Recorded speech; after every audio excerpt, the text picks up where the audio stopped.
ഞാൻ കുറച്ച് പേരുടെ ഫോട്ടോ കാണിക്കാം. ഓക്കെ, സ്ക്രീനിൽ നിങ്ങൾ കുറച്ചാളെ കാണും.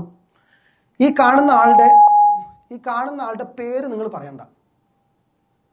ഗോഡി, ഈ സ്ക്രീനിൽ നിങ്ങൾ ഒരാളെ കാണുന്നുണ്ടാവും. ഞാൻ 2-3 ആളുകളെ കാണിക്കും. ഇവരുടെ പേര് നിങ്ങൾ പറയണ്ട. ഇദ്ദേഹത്തിനെ കാണുന്ന സമയത്ത് നിങ്ങളുടെ തോട്ടിൽ എന്തെല്ലാം കാര്യങ്ങൾ വരുന്നോ അതെല്ലാം നിങ്ങൾക്ക് റാൻഡംലി പറയാം. ഓരോരുത്തർ പറഞ്ഞു. സോറി, മെറ്റ, ഫേസ്ബുക്ക്, ഗ്രീൻ, പറഞ്ഞോ. നിങ്ങൾക്ക് എന്തൊക്കെ തോന്നുന്നു അതൊക്കെ. ഇദ്ദേഹത്തിന്റെ മൈൻഡിൽ കാണുമ്പോൾ നിങ്ങൾക്ക് എന്തൊക്കെയാ തോന്നുന്നു അതൊക്കെ പറയാം. WhatsApp, green. Instagram, excellent. Discipline, great businessman, excellent. Sorry, dress code, fantastic. Simple man, അല്ലെ, വളരെ സിമ്പിൾ. ദെൻ വളരെ പോസിറ്റീവ് ആറ്റിറ്റ്യൂഡ് ഉള്ള ഒരാൾ. സക്സസ്ഫുൾ, ഫിറ്റ് ആണ്. ആള് ഭയങ്കര ഹെൽത്തി ആണ്, ഫിറ്റ് ആണ്. Anything else? Okay, fine. അടുത്തൊരാളെ കാണിച്ചു തരാം. ഇദ്ദേഹത്തിനെ അറിയുന്ന ആളുകളാണോ? അല്ലെങ്കിൽ Amazon, green. Anything else? Richest man. പിന്നെ പറഞ്ഞോ, എന്താണ് നമുക്ക് തോന്നുന്നത് എന്തും പറയാം. Book, sorry, okay. ദെൻ വേറെന്തെങ്കിലും? Fine.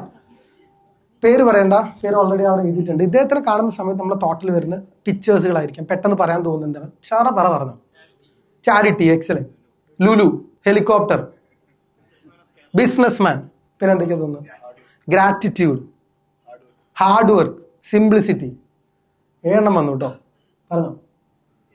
Indian, chain of business. പറഞ്ഞോ, ഇത്രേ ഉള്ളൂ. റിച്ചസ്റ്റ് മാൻ. ഇനി എന്തെങ്കിലും? സോറി, നാട്ടിക, അദ്ദേഹത്തിന്റെ സ്ഥലം. പിന്നെ ഓക്കെ, ഇനി 3 പേരെയും നോക്കാം. ഫേസ്ബുക്കിന്റെ ഓണർ ആയിട്ടുള്ള മാർക്ക് സക്കർബർഗ് ആണെങ്കിലും, ആമസോണിന്റെ ഫൗണ്ടർ ആണെങ്കിൽ ജെഫ് ബസോസ് ആണെങ്കിലും, യൂസഫ് അലി ആണെങ്കിലും, ഇവര് വെറുതെ ഓൺടർപ്രണേഴ്സ് ആയാലും ഇവർ സുപ്രഭാതത്തിൽ ബിസിനസ്സുകാരായിട്ടുള്ള ആളുകളൊന്നുമില്ല. ഇവർ അതിന് വേണ്ടിയിട്ട് അവരുടെ ലൈഫിൽ ഒരുപാട് കാര്യങ്ങൾ ചെയ്തിട്ടുണ്ട്. ഇതിൽ എന്തൊക്കെ കാര്യങ്ങൾ നമുക്ക് ചെയ്യാൻ പറ്റും എന്നുള്ളതാണ് നമ്മൾ ആദ്യം നോക്കേണ്ടത്. ഇതിന് നമുക്ക് വേണമെങ്കിൽ പേഴ്സണൽ ഡിസിപ്ലിൻ എന്ന് വിളിക്കാം. അവരുടെ ആ ഒരു പൊസിഷനിലേക്ക് ആദ്യത്തെ 10 ശതകോടീശ്വരിൽ ഒരു ശതകോടീശ്വരനായിട്ടുള്ള മാർക്ക് സക്കർബർഗ് ആണെങ്കിലും ജെഫ് ബസൂസ് ആണെന്നുണ്ടെങ്കിലും അവർക്ക് എല്ലാവർക്കും അവർ ഫോളോ ചെയ്യുന്ന കുറച്ച് പേഴ്സണൽ ഡിസിപ്ലിൻസ് ഉണ്ട്. മാർക്ക് സക്കർബർഗിന്റെ അടുത്ത് ചോദിച്ചു കഴിഞ്ഞാൽ അദ്ദേഹം എല്ലാ ദിവസവും ഒരു നിശ്ചിത സമയം അദ്ദേഹത്തിന്റെ ഹെൽത്തിന് വേണ്ടി, ആരോ ഒരാൾ പറഞ്ഞു ഫിറ്റ്, അദ്ദേഹം ഭയങ്കര ഫിറ്റാന്ന് പറഞ്ഞു. നിങ്ങൾ എത്ര കോടിയുടെ ബിസിനസ് കൊടുക്കാന്ന് പറഞ്ഞാലും, നിങ്ങൾ പറയാണ് ഒരു $100 ബില്യൺ ബിസിനസ് നിങ്ങൾക്ക് ഈ സമയത്ത് കിട്ടുമെന്ന് പറഞ്ഞാൽ പോലും ഒരു ദിവസത്തിൽ ഒരു ഫിക്സഡ് ടൈം ഉണ്ട്. അത് അദ്ദേഹത്തിന്റെ ഹെൽത്തിന് വേണ്ടി അദ്ദേഹം മാറ്റി വെക്കുന്നതാണ്. അത് അദ്ദേഹത്തിന്റെ ഒരു പേഴ്സണൽ ഡിസിപ്ലിന്റെ ഭാഗമാണ്.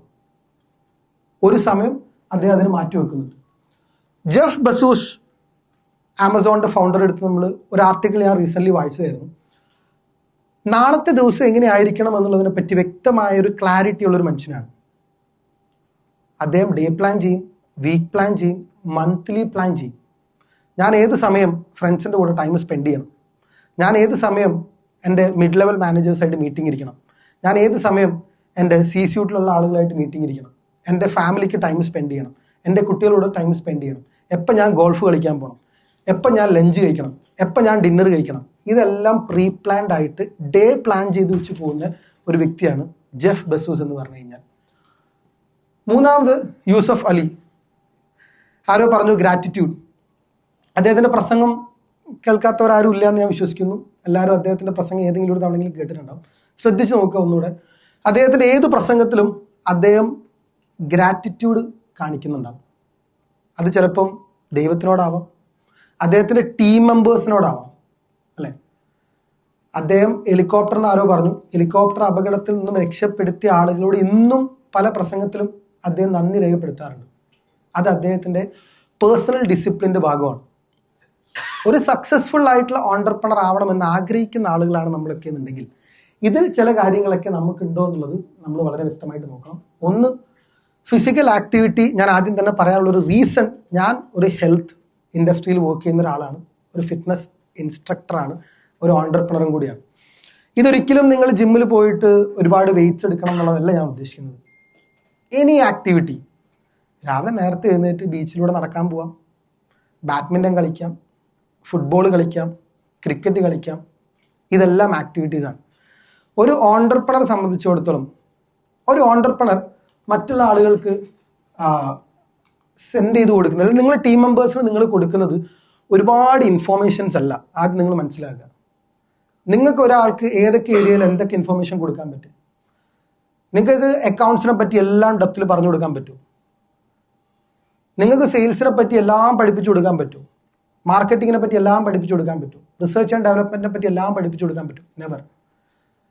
നിങ്ങൾ വിഷനറിയാണ് അല്ലെ? നിങ്ങളെ ബിസിനസ്സിൽ എവിടെ എത്തണം എന്നുള്ള വിഷൻ കാണിച്ചു കൊടുക്കുന്ന ആളുകളാണ് നിങ്ങൾ. ബാക്കിയുള്ള കാര്യങ്ങൾ പഠിപ്പിച്ചു കൊടുക്കാൻ നിങ്ങളിൽ ടീം മെമ്പേഴ്സ് ഉണ്ടാവണം.